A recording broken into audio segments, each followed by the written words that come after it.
¿Qué es eso? Calabaza? ¿Qué es eso? Pumpkin. Pumpkin? Like a sweet pumpkin. It's with like a certain caramel. It's like a caramel that they cook it in. Really good. ¿Podemos? Should we try some or no? Mm-hmm. I've never had sweet pumpkin. The only sweet pumpkin I've had is... Oh,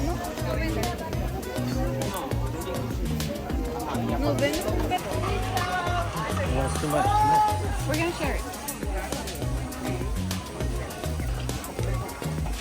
17 pesos, like $1. All right, let's try sweet pumpkin in Mexico.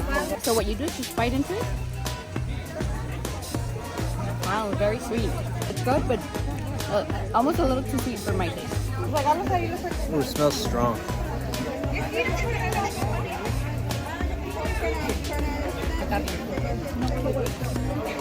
It's pretty good. Not really my kind of taste, but pretty strong.